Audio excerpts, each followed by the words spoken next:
Hello you beautiful people and welcome back to Let's Play Warhammer 40k Inquisitor Martyr. And there was a thing I forgot in the last episode.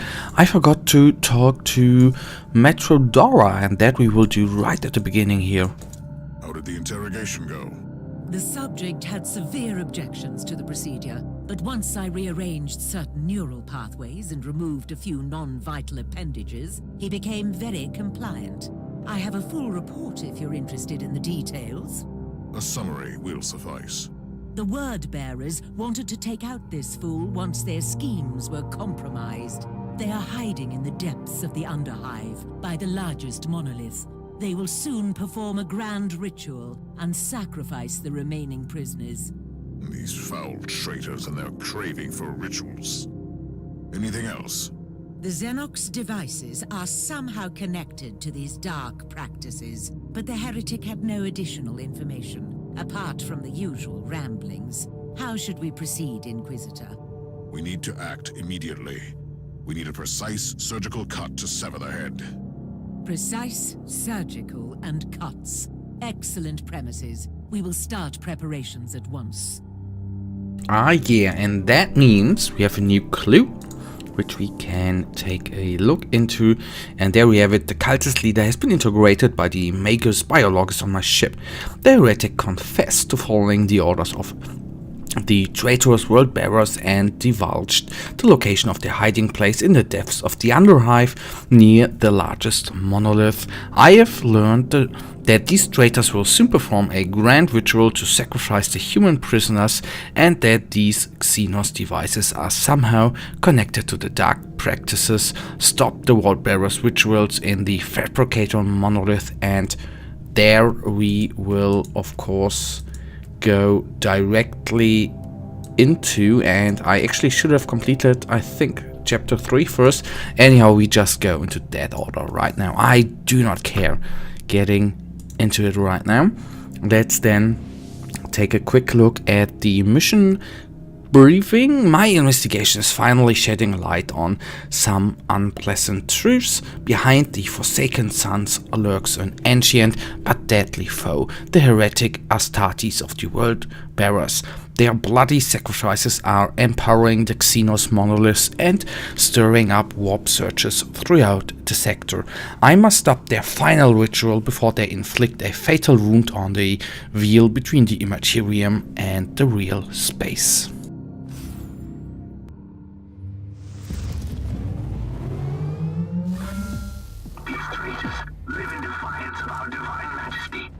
Corrupt the souls of innocents and commit heinous acts. Show them the wrath of the Emperor, Inquisitor. Rest assured, Thorn. I don't intend to let any heretic Astartes leave this place. No, and why should we? So we have a clear order on this mission: killing all or kill all defenders, and that will be much appreciated. I will of course instantly do that. And now let us put our bolt pistol into use. And I know I'm maybe talking too often about the setting of the game.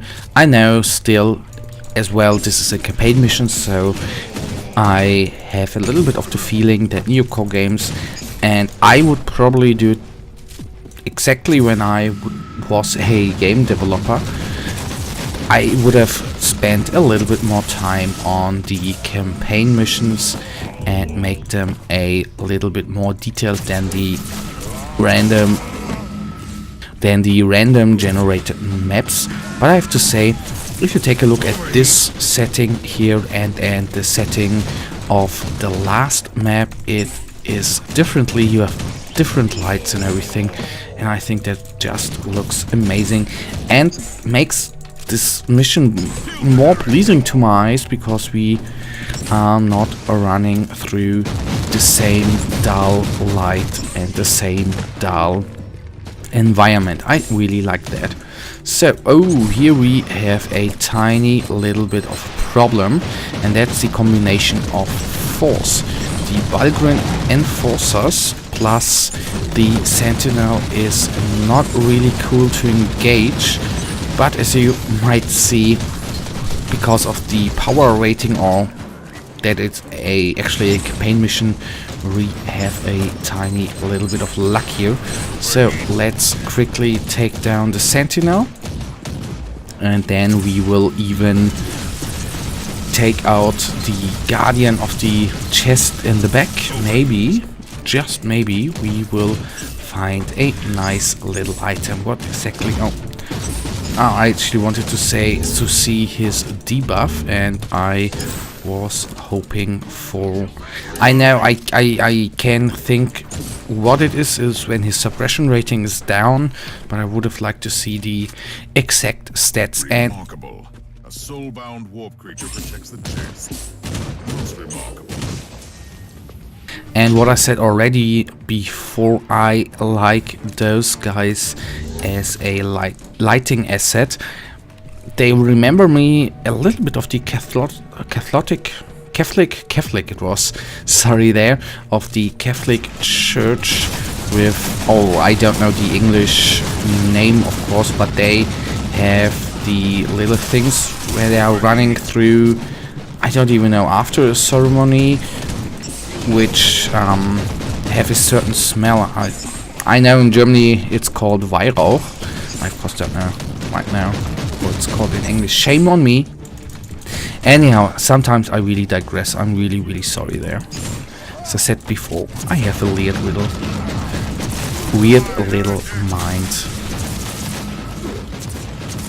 Alright, what of course would have been amazing if we would have seen how many defenders are going to remain. I don't even am certain whether we just have to kill all enemies or whether we just have to, as it is saying defenders, I guess, oh, inoculator, I guess we have to kill all the enemies at the designated space, but there again I am not certain. Going on. Inquisitor, my navigator has reported a small-scale warp surge manifesting in this segment. We can't stay here for long, or the ship will be ripped apart. This has something to do with those traitors down here. Well, that we will find out very soon, and I like. Did you see that? I still think that looks so great, and just shows that even if you play a couple of missions over and over again, they don't need to be boring every time, because every time something different breaks apart, which for me makes it pretty cool. Although we have to say the difference in difficulty between campaign and Nerve gas. I hope the filtering bionics will fail.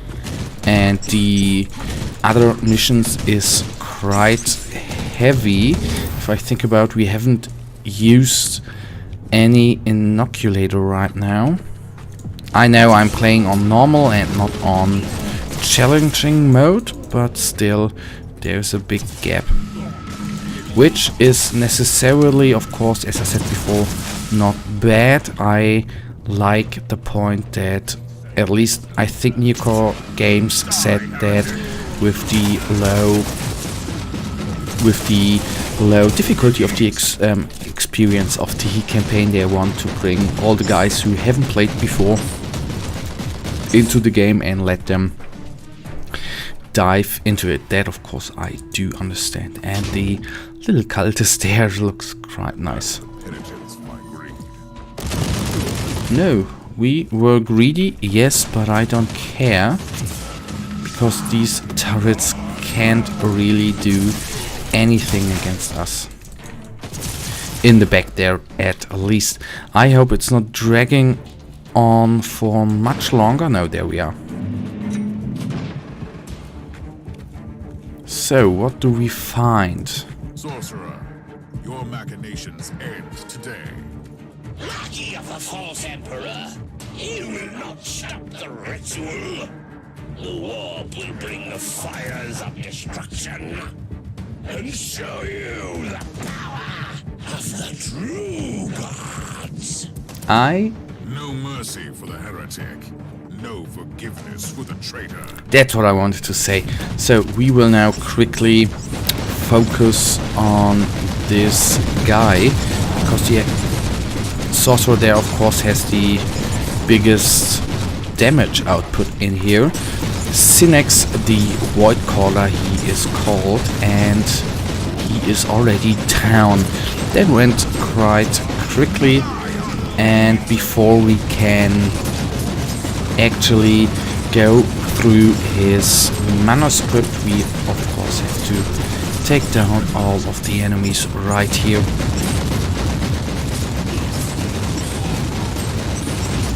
Let's take the Havoc down. Nice. Because I have noticed, and you probably can imagine, that standing in the flamer is not very good. And there you can as well see the difference to the normal missions if you take a look at our suppression rating, which as well to our HP doesn't really go down. But I am not complaining here, don't get me wrong. Okay, these guys, come on, I wanted to kill you, and down please you go. Thank you. Let's pick up the neural implant. I wanna take the chest in the back in the hope not only to find crafting ingredients, but as well to find new plants. That always is much appreciated, although I seldomly have found any crafting, not crafting ingredients, but crafting plants in there. So the data slate, bringer of damnation. Marvel and behold, the greatest of the dark gods is limitless. The Xenos monoliths are functioning as planned. Their creators might have spread through the whole sector once, but they are dust now, and their alien work will save the grandeur of chaos. When presented with the offering of defiance and denial, recited in litanies of truth ascended, the monoliths start to awaken, stirring the winds of the Immaterium.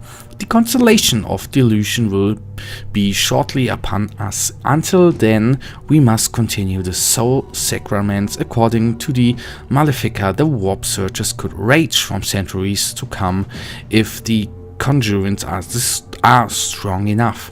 If our brothers can wake the other monoliths in the sector, we can engulf all of Caligari in the fires of the warp.